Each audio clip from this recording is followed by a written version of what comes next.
The first thing I noticed about the Interstellar Academy was the ventilation system. Not the 3 moons hanging behind the glass dome like a painting someone forgot to finish. Not the 47 species of cadet moving through the welcome hall in their pressed uniforms, trailing light and noise, and the particular smell of civilizations that had never once feared their own air. The vents. Wide filtration mouths set into the ceiling at inconsistent intervals, pulling harder on the eastern side than the western, which meant this planet pushed something through its atmosphere that the architecture was quietly managing, and no one in this building thought to mention in the orientation packet. I filed it, moved on. My name is Mara Voss. I am 19 years old. I was born on Cadets 4, which the Galactic census classifies as a Class 9 hostile biosphere, uninhabitable confirmed sapient presence, reason unknown. The reason is not unknown. The reason is that humans are extraordinarily difficult to kill, and the ones who live on Cadets 4 stop being surprised by that somewhere around the 3rd generation. I am the 4th.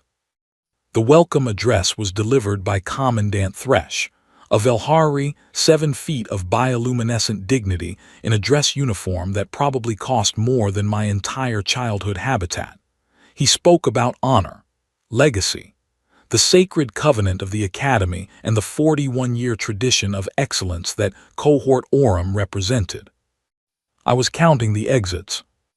There were 6, 4 standard, 1 maintenance access behind the eastern speaker platform, 1 emergency egress above the main stage that Thresh was probably not aware could be reached from the 3rd support strut if you had any upper body strength at all. I noted all of them not because I planned to use them, but because not noting them felt like leaving money on the floor. Some habits do not care what planet you are standing on. I was assigned to Cohort Aurum. Old cohort, the best of the incoming class, hand-selected from the top performance records across 40 systems. I stood in the assignment line, heard my name called, and assumed the clerk had pulled the wrong file. I came from a planet the census thinks is empty. I submitted my academy application without a letter of recommendation because every person I might have asked is dead. The fact that I was standing in this atrium at all was, according to my own acceptance letter, statistically anomalous. That is one way to put it. I crossed the hall to the Cohort Aurum gathering point, and I felt them before I saw them. Not a psionic thing, a pressure thing. The specific atmospheric change that happens when a group of people who have spent their entire lives being the most impressive person in every room they have entered suddenly occupies a single space. It has a density to it, a gravitational pull toward itself. Cadet First Drevani Sal introduced himself within 4 seconds of my arrival, which told me he was the kind of person who understood that timing is a form of statement.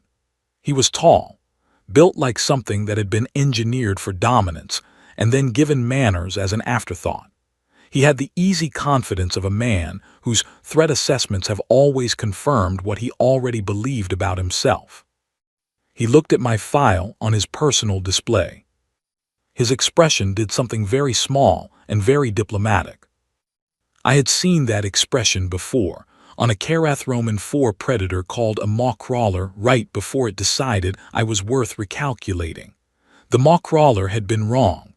I noted that Drevani had the same problem and said nothing. My roommate, Ensign Tail, found me 20 minutes later in the corridor outside our quarters. He was Forian, 6-limbed.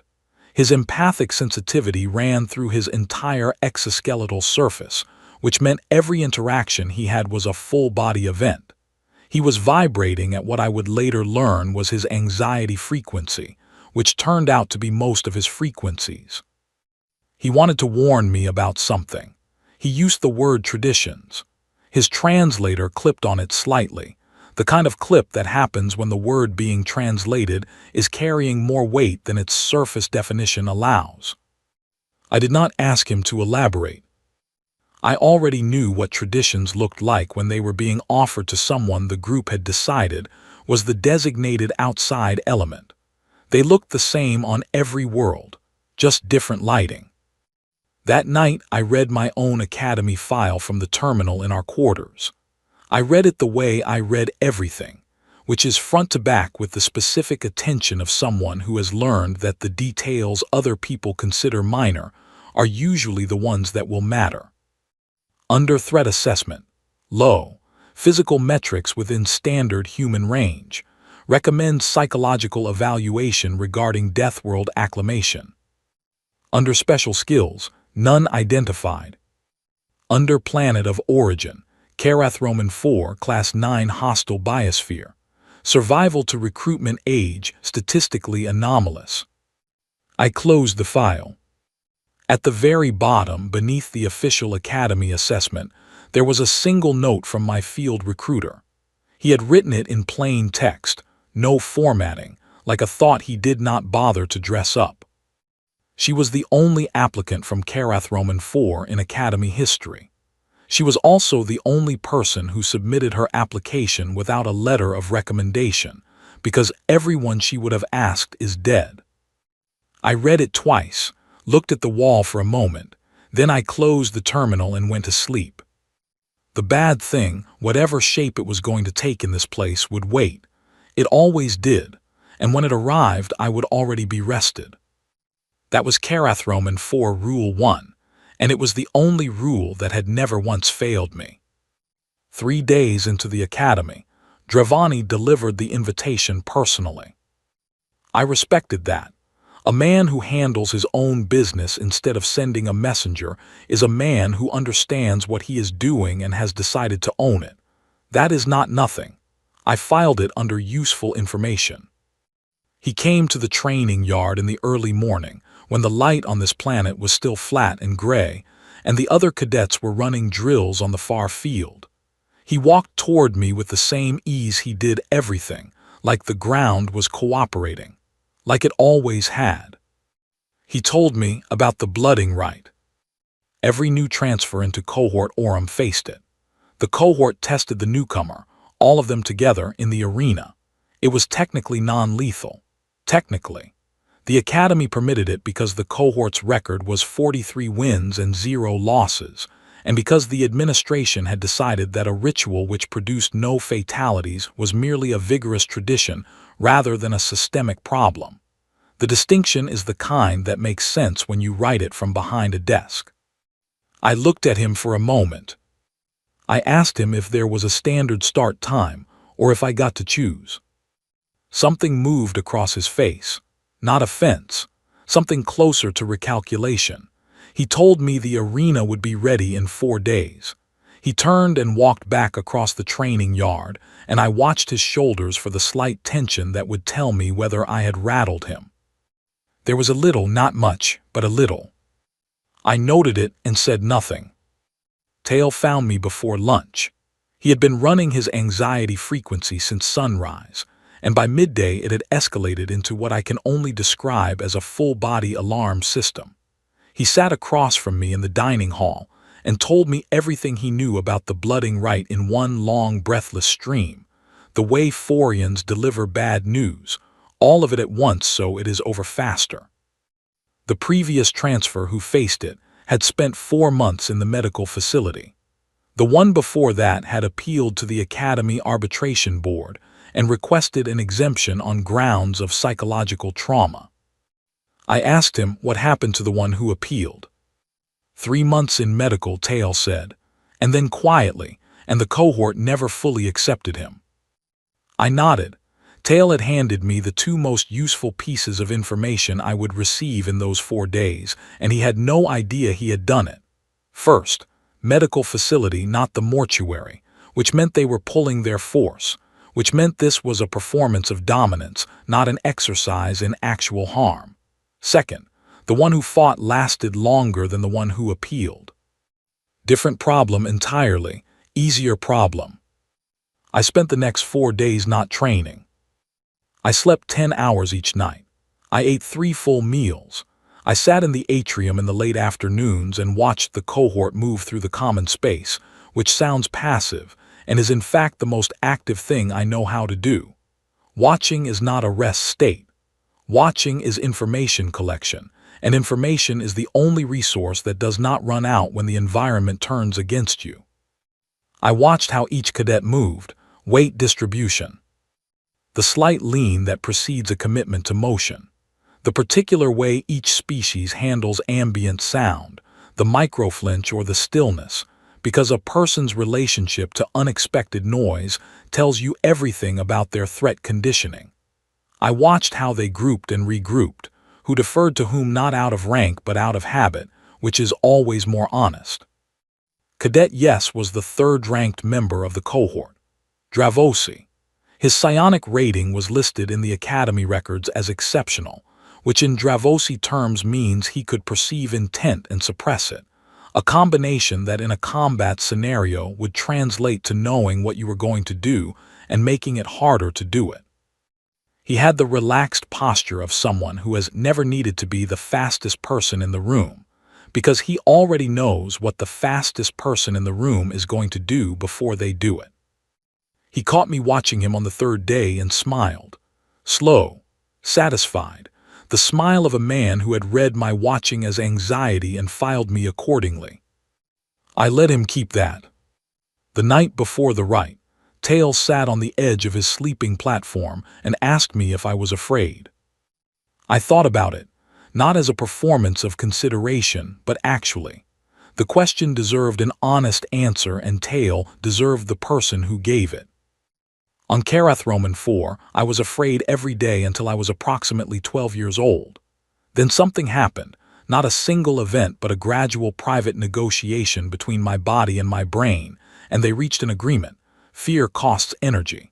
Energy on Karathroman 4 is finite and precious, and spent wrong it gets you dead before whatever is chasing you even closes the distance. So the agreement was this: feel what is useful, discard what is not. Fear is not useful when the threat is already confirmed, and the only remaining variable is response. After that, I stopped being afraid of things that were already happening. I became afraid only of things I had not yet identified, because those were the ones that could still surprise me. I told Tail, afraid of what specifically? He opened his mouth, closed it. He did not have an answer, and I think the absence of the answer scared him more than any answer could have. I told him to sleep. He did not sleep. I could hear his anxiety frequency cycling through the dark for a long time after the lights went down. I lay on my back and stared at the ceiling and did what I always do in the hours before something difficult. I sorted through what I knew and what I did not know and placed the unknowns in a line where I could look at them without letting them crowd each other. 50 cadets, top of their respective species, classes, disciplines, a psionic suppressor at center, a formation they had practiced, a space they knew and I did not. None of this was the version of difficult I had learned difficult from. I knew what I was going to do. The sequence was already assembled. It had assembled itself the way these things always did, quietly, without drama, while I was doing something else entirely. I closed my eyes. Somewhere in the dark of the room, Tail was still vibrating. I was already asleep. The arena smelled like a burning season. Not exactly. Not the specific char of Karathroman 4 undergrowth during the dry months when the fire beetles swarmed, and anything that could not outrun the front edge of the burn did not make it to the wet season. Not that precise, but close enough that my body registered it before my brain did, and my pulse did something it had not done in years. A single hard kick against my sternum like a door being tested. Then I sorted through it, composite flooring, overhead lights running hot, crowd heat bouncing off the bowl architecture of the space, not fire, just warmth concentrated by engineering. My pulse settled. I walked in. The arena was built for spectacle in the way that most institutions build their spaces for spectacle, which is to say it was built to make the people inside it feel that what was happening here mattered enormously and would be remembered.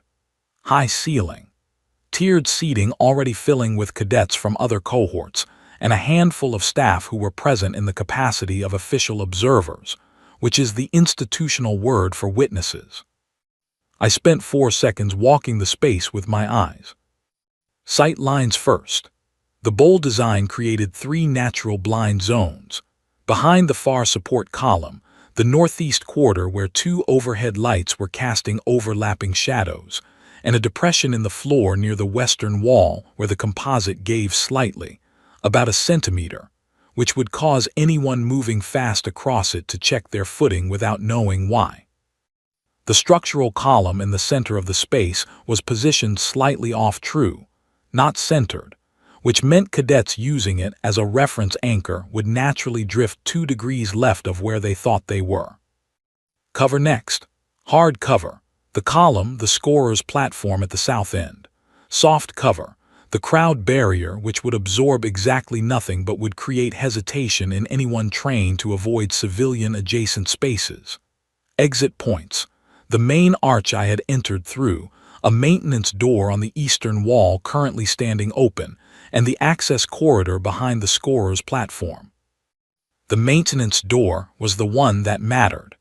Open doors tell you what the people who opened them expected to happen in the room. They expected this to be brief. They were correct, but not in the direction they were planning for. The cohort was already arranged when I stepped to the center marker. 50 cadets. The formation was beautiful in the way that formally trained things are beautiful, each element in its correct position, the geometry expressing a logic that was clean and considered, and had clearly been refined across 43 previous applications. Dravani at the point, center front. Yes, at interior center, surrounded on 4 sides by Dravosi flankers who would keep him stable if the psionic output cost him equilibrium. The outer ring arranged in a stagger pattern that would prevent me from finding a gap by simply moving laterally. It was a good formation. It was a formation designed for a person who would move in response to them. A person who would react, adjust, absorb pressure, and exhaust themselves against the organized mass of 50 trained combatants pressing from multiple angles until something gave. I was not that person. I looked at the formation for exactly as long as it took me to confirm what I already knew, and then I moved before the start signal. The start signal is for people who need time to decide. Yes was 30 feet away and positioned at interior center, which meant reaching him required passing through or around the outer ring and the second ring. The outer ring would react to lateral movement. They were conditioned for it, so I did not move laterally. I moved directly forward at a pace the outer ring did not expect because nothing in their 43 previous encounters had ever come at them, instead of retreating to create distance. The cadet at the point of the outer ring had exactly enough time to register that I was inside his expected response range before I was past him entirely, using his own surprise as the margin I needed. Second ring. 2 cadets, Dravosi both, flanking the corridor that led to Yes's position. They began to close. I went between them at the exact moment of their commitment, which is always the slowest moment of any closing movement, the instant between decision and completion when the body is fully committed and cannot reverse. Yes saw me coming. His eyes went wide and his psionic field expanded. I could feel it the way you feel a pressure change, the air thickening around my own intentions. And I knew in approximately 1 more second he would be able to read what I was going to do clearly enough to telegraph it to Dravani, and the formation would reorganize around that information. 1 more second was 1 second more than I needed. The pressure point on a Dravosi that produces a clean neural interruption without lasting harm sits at the juncture of the secondary cortical nerve cluster, just below the left temporal ridge. The information came from a Carathromin 4 medical text that my mother had traded 3 months of protein stores to acquire, because on Carathromin 4 you learn what you can about whatever you might one day need to know about, and you do not wait until you need it to start learning. I applied the correct amount of pressure at the correct location for approximately 1.5 seconds. Yes folded, not hard, not hurt, just offline. His body went to the floor with the specific quality of something that had simply stopped receiving instructions. The psionic field collapsed. 40 seconds of interruption minimum, probably closer to 55. 55 seconds is a long time. Dravani committed. I had been waiting for it, and I let him come because the worst thing you can do to a trained fighter is take away their ability to commit. It is the one thing they practice for, the moment of full extension, and if you rob them of it without meeting it, they lose more than the exchange. They lose their orientation to the space. He came at me with everything the Academy had given him, which was considerable, and I met it with everything Karath Roman 4 had made of me, which is a different taxonomy entirely. The Academy teaches you to fight the opponent in front of you. Karath Roman 4 teaches you to fight the situation, of which the opponent is only one variable. Dravani was fighting me. I was fighting the geometry of the room, the weight of his momentum, the 2 seconds before the outer ring could reorganize, and the specific angle at which a body of his mass and speed will redirect with the minimum force applied to the correct joint. He went down, not hard, confused in the particular way of someone whose body has just executed a motion that their training has no catalog for. I was already moving. What followed was not a fight. It was a sequence of decisions, each one approximately 1 second long, each one producing a result that opened the next decision. I did not think about any of them individually. My body ran a program that my mind had stopped writing consciously somewhere around age 13 and had simply trusted to run since then. 12 seconds. 28 seconds. 41 seconds. 47 cadets on the floor of the arena in various states of non-critical interruption, groaning, blinking. One cadet was sitting up and looking at his own hands as if checking whether they were still his. 3 remained standing. They were standing in a loose triangle formation, but it was not the organized triangle of tactical intent. It was the triangle of 3 people who had ended up near each other by accident and were now finding the coincidence useful. I stopped moving. I looked at them. They looked at me. Something happened in their eyes, all 3 of them. A shift that I recognized not because I had produced it before, but because I had seen it before on Karath Roman 4, in the eyes of things that had recalculated. The expression is not fear. Fear comes before recalculation. This was what comes after. The moment something looks at you and understands that you are a category it does not have a word for. I took 2 steps toward them. They stepped back, 1 step, synchronized without intending to be. I stopped, stood still, waited. They looked at each other, a long moment, the kind of moment that contains a conversation without words. Then all 3 of them sat down. Not fell, not collapsed, sat deliberately on the arena floor, which is the body's way of saying, I am removing myself from this equation. It is the most honest thing a person can do in that moment, and I respected it completely. The crowd was silent. Not the silence of shock, though that was part of it. The silence of an audience that has been watching a type of story and has just realized they were watching a different type of story entirely and is now recalibrating which type of story they are in. I stood in the center of the arena and looked up into that silence and felt nothing triumphant. Nothing satisfied. I had done this math 1,000 times on Karath Roman 4, different variables every time, same equation. I had never once finished it and felt the thing stories had told me I was supposed to feel. I noticed a stylus that had rolled off the scorer's platform at the southern end of the space. Cheap composite.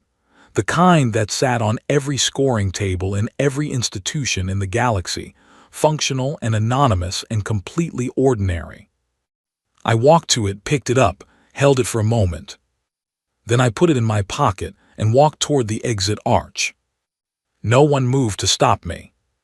The maintenance door on the eastern wall was still open. Commandant Thresh ran the inquiry in a room that smelled like recycled air and institutional patience.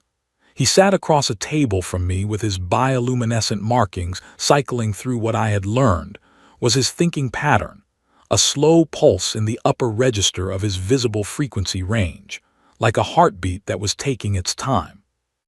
The official inquiry lasted 40 minutes. He asked careful questions in the way that careful people ask careful questions when they already have the information they need and are deciding what to do with it. 47 cadets assessed post-event. No critical injuries. 2 fractured ribs, one belonging to a cadet mentor whose bone density I had miscalculated because I had read his species registration as Kolvari when he was a Kolvari-Drav mixed heritage, which is a different bone matrix entirely, and I told Thresh this directly and said I was sorry for the miscalculation. 1 dislocated shoulder. Various bruised dignities, which Thresh did not list in the report but which were legible in every face I had passed in the corridor on my way to this room. Thresh asked me to walk him through my strategic reasoning. I told him I did not have a name for it. It was just what I did when something was moving toward me with intent. He asked if I had received specialized training, combat instruction, tactical conditioning. I looked at him for a moment, thought about how to explain Karath Roman 4 to a man who had spent his career in an institution built on the premise that excellence is something you cultivate through instruction. I asked him, trained by what exactly? He held very still. The bioluminescent pulse in his upper markings slowed to a frequency I had not seen from him before. He looked at me the way someone looks at a thing they have been trying to fit into a known category and have just accepted will not fit. He said, "The review board will classify this as an exceptional performance under the provisions of Academy Code 7-4, which covers unanticipated outcome events during traditional cohort exercises." I said, "All right." He said that classification requires a follow-up evaluation, physical, cognitive, psychological, with specific reference to Deathworld acclimation. I said, "All right." He looked at his desk, then back at me. Then, with the specific quality of a man setting down something he had been carrying in an official capacity and picking up something more honest. In 41 years, I have graduated 312 cadets that I consider genuinely dangerous. I do not mean trained. I mean dangerous in the fundamental sense, capable of finding a solution in conditions that have no solution. I waited. He said, "You are the first one who arrived that way." The room was quiet. The recycled air moved through the vents above us with the soft mechanical patience of systems that do not care what is being said beneath them. I asked him what he intended to do with that. He said, "That is precisely what I am trying to determine." I respected him for it. A man who admits the boundaries of his own comprehension is a man worth paying attention to, and I paid attention. The formal inquiry concluded, I stood to leave. Thresh said, without looking up from his display, "Voss, the Blooding Right has a 43-0 record. The board will be discussing whether to continue it." I paused at the door, thought about the 43 cadets who had come before me, the ones who fought, the ones who appealed, the ones who spent months in the medical facility and then rejoined a cohort that had already decided what they were. I told him the right was not the problem. I left before he could ask me what I meant, because I did not entirely know yet, and I prefer to be precise. Drevani was in the corridor, not waiting in the organized way of someone who had planned to be there, standing in the particular way of someone who had ended up there by the logic of needing somewhere to be and finding the corridor the most honest option. He looked at me with his face set in a neutral expression that was working harder than it appeared to be working. I expected the particular kind of conversation that happens after one person has decisively ended something the other person was confident about. I had run those conversations before. They go one of two directions, and the direction is determined in the first 3 seconds by whether the person asks you a question or makes a statement. He asked me a question. He asked how old I was the first time I fought something that could actually kill me. 7, I said. It was a pack animal, Kareth fauna. I do not know the galactic classification. The Kareth name for it translates approximately to ground shredder. He was quiet for a long moment, long enough that I began to calculate whether he was processing or retreating. Then he said, I have never fought anything that could actually kill me. He said it without decoration. No self-pity in it. No performance.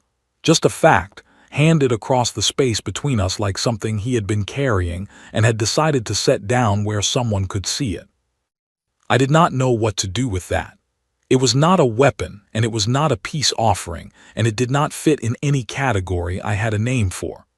I stood with it for a moment, and then put it somewhere I also did not have a name for, which was becoming a recurring theme in this building. I told him, then you have been very fortunate, or your world is very kind. He said, I used to think fortunate. Now I am not certain it is the same thing. He walked away.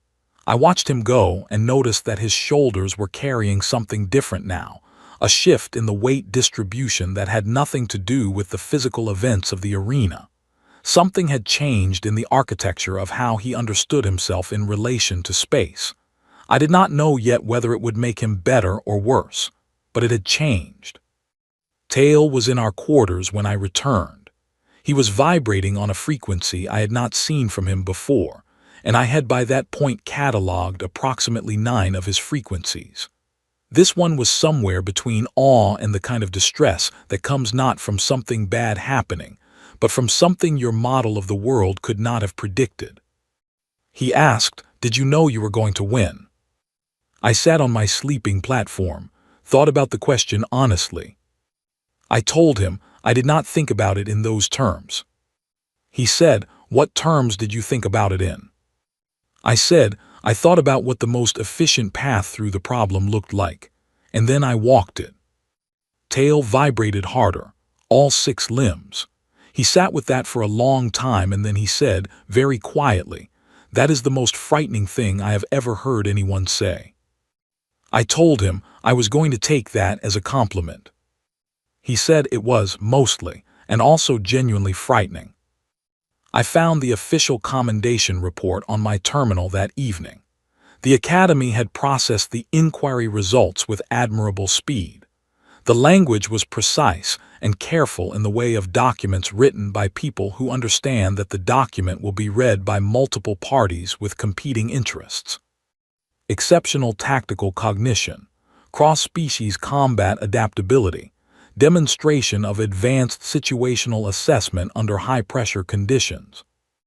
Nowhere in the report did it say, we have been training people for 43 matches to become what she already is. Nowhere did it say the curriculum had been running a calibration error. Nowhere did it say that the institution built to measure excellence had spent 3 days measuring the wrong things, and had required 47 cadets on a composite floor to understand the discrepancy.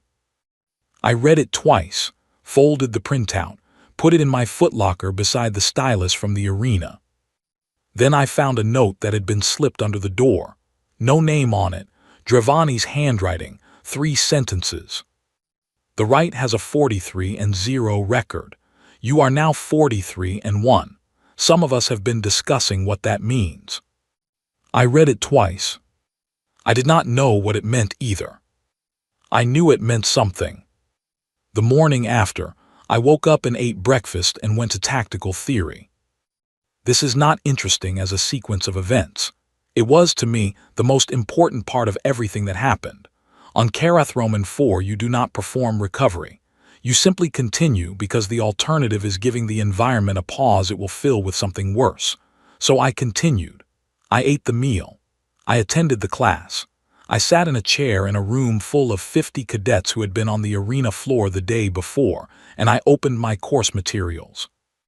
The cohort arranged itself differently. Not fearfully. I want to be precise about this because the distinction matters enormously to me, and I think it matters in the way that things matter when they determine the shape of everything that comes after. Fearfully would have been worse, in some ways, than the original hostility. Fear produces a kind of distance that calcifies into permanent separation. A person who is afraid of you will not learn from you. They will study you from across the room and build their model of you from that distance, and the model will never be accurate because it is built from far away. This was not that. The space the cohort gave me was the space you give something you have been reading wrong and are in the process of rereading. An adjustment, an opening of the original assessment to new information. I had seen it happen on Cadets 4 between humans and the fauna they eventually learned to coexist with. The slow recalibration of relationship that happens when both parties survive long enough to discover that fear was only the first chapter. Dravani sat next to me. Not beside me with the self-conscious quality of a gesture, not with any announcement or acknowledgement. He simply sat down in the adjacent seat as if it were the most logical place to sit, which, by some geometry I was only beginning to understand, it apparently was. We did not speak during the class. At the end, as the cohort was filing out, he said, "You assessed yes before anyone else moved." I said, "He was the variable with the widest effect radius." He was quiet for a moment. Then, "None of us have ever thought about it that way." I said, "You think about it in terms of strength and rank order." He said, "Yes, we have always addressed the strongest first." I said, "The strongest is usually also the slowest to fall. If you neutralize the element that multiplies everyone else's capability, strength becomes just strength." He looked at me, not the recalculating look of the first day, something else, a look I did not have a file for yet and was beginning to suspect I would need to make a new one. He said, "Where did you learn that?" I said, "It is not something you learn. It is something you figure out when the alternative is dying." He nodded. He walked away. I noticed as he walked that his stride had changed in a way that is difficult to describe precisely, but that I would say was the stride of someone who had just discovered a door in a wall they thought was solid. Commandant Thresh called me to his office 2 days later, and this time the door was closed and the administrative register was entirely absent. He sat across from me without his display screen between us. His bioluminescent markings were running their thinking pattern, slow and steady. He looked like a man who had spent 2 days arriving at a conversation and was now committed to having it. He said, "The blooding right has been suspended pending a full review." I said I heard. He said, "The review board is divided. Half of them believe the right should be permanently discontinued on the grounds that it is a hazing mechanism with no genuine educational value. The other half believe it served an assessment function that we do not currently have a replacement for." I said, "What do you believe?" He considered. The markings pulsed. Then, "I believe the right was designed to answer a question, and we kept running it long after we stopped being honest about what question we were actually asking." I asked him what question it was actually asking. He said, "Can this person survive something they did not choose and did not prepare for and could not opt out of? And if so, how?" The room was quiet for a moment. I said, "That is a reasonable question." He said, "It is the most important question I know how to ask. I am simply no longer certain that putting one person against 50 constitutes asking it."